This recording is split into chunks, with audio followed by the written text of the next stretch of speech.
What's up, horror fam? Steven, A.K.A Bojangles here. And come closer, my friends. I have something scary to show you. You have someone you love in your life? Well, prove it to them by buying some totally awesome Talk Horror merch, like this super sweet hoodie I'm wearing. Need a Valentine for the big day? Well, you'll have no problem scoring some love when you rep the big TH. And right now, you can use the discount code BEMINE to get 20% off. Be quick or be dead though, because this code only lasts until February 15th. Alright, on with the video. Valentine's Day can have such an impact on a person's life, particularly in their formative years. And this is especially true when they get shut down by prospect after prospect. Shelly, dance with me? In your dreams, loser. I'd rather be boiled alive. Ew. Maybe later, Jeremy. Which then leads to being tormented by a group of bullies, stripped down, dragged half naked into the middle of a gymnasium in front of all your peers, and you end up getting a bowl of punch poured over your head. That's what happened to poor little Jeremy Melton. And now these girls are all grown up and will never have to worry about a Valentine's date again because they're being picked off one by one by a masked serial killer. So, with all of that being said, let's go back and take a look at 10 things you didn't know about Valentine. Number 1, the original opening. The original script, which writers Gretchen J. Berg and Aaron Harberts were hired to rewrite, was much more focused on a revenge plot. And it didn't start with Jeremy Melton's childhood, either. It was almost as if it was a horrible prank that had gone awry in their college years or something. Like it felt a little more fresh. The original opening they had in mind for a college-aged Melton was much more traumatic as well. I remember them tying him to a desk chair, a rolling chair, and they're like rolling him across campus and humiliating him. I mean, it's this really public, visceral, awful accusations of rape almost kind of like thing. And it was very graphic and very raw. Ultimately, they went with a younger Melton, as they felt it was a more relatable scenario. Everyone has a story of not getting a Valentine or, having someone rebuff them. And Number 2, Gorgon. I hate to break your heart, horror fam, but there was originally going to be more gore in Valentine. Oh yes. The movie was also given a thumbs up from the MPAA with all gore intact. But the studio decided to make some cuts due to the backlash Hollywood was receiving for violence in the movies. Sadly, this happened a lot around this period because of the Columbine massacre. Am I supposed to say, that's okay, I don't mind? I don't mind. Well, I mind big time. Number 3, shot through the heart. Actress Jessica Cauffiel, who took on the role of Lily, admits that she didn't have to act much. And let me tell you something, when someone's chasing you through a maze in a warehouse with a knife, you really don't have to act much. It also wasn't hard for her to act physically, specifically in regards to her death scene. You see, Cauffiel insisted on doing as many of her own stunts as she could. Did you notice that in her death scene it looks like the wind is being knocked out of her? Well, there's a reason it looked so genuine. Because those arrows hit so hard that it took my breath away. However, director Jamie Blanks was a fan of her performance in this scene. And the first time it hit, Jamie was like, God, it was brilliant acting. I was like, that was not acting. I couldn't breathe for a minute. It was real. It was like falling off a swing set when you were a kid. And this wasn't her only physically demanding moment either. They wanted a close-up of her face before her character fell over the railing. The actual fall would be accomplished by a stunt woman, but Cauffiel was required for the close-up. But here I'm leaning over this metal railing for hours on end, and I ended up looking like, like somebody should have called Child Protective Services. I had bruises. My entire back was black and blue. But she does think it was a great accomplishment overall. The death scene in Valentine was extremely frightening, but at the same time, it was so much fun. It was so much fun running through that maze and being shot by the arrows. I mean, you gotta admit, it was a good death. It was a really good death. However, she admits that this movie still haunts her. I think I saw that mask in my dreams, my nightmares for at least 4 years because that cherubic face and then the black cloak. I mean, I was haunted by it. But despite her battle wounds, both physically and mentally, Cauffiel came away from the experience with fond memories.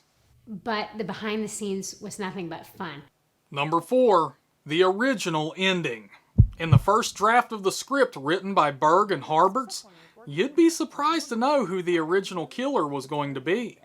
But we had spent a lot of time on Dorothy because in our draft, she was the killer. However, this ending would be changed once the film went into production. Still, the writers believe you could interpret the final ending either way. You still can look at Dorothy when they pulled that mask off as the person who you still could believe did it because of how angry she is at all of these sort of perceived wrongs and injustices.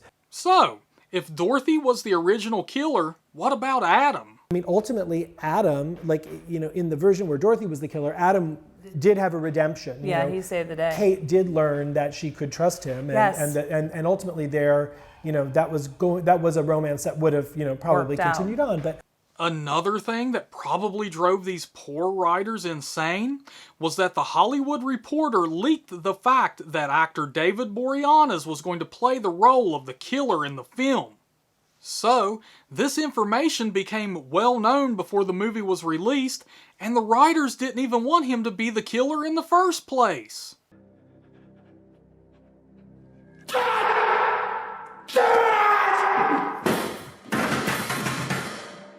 So, I have to ask HorrorFam, which ending did you like better?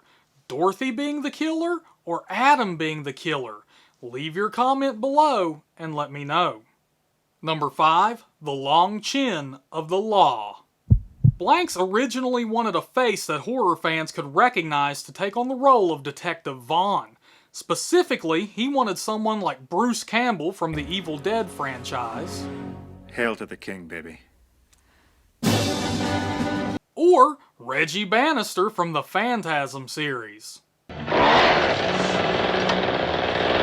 on, you mother! After all, dude did cast Robert Englund in his previous film, Urban Legend. Really?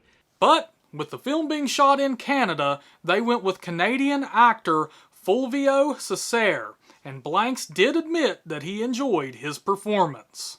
Don't be coy. Number 6, the original mask. In the original script, the killer looked much different. I think it was a pig mask when we inherited the script. it was a pig mask initially. Yes, Yeah. it was. But they didn't believe this would work out for multiple reasons.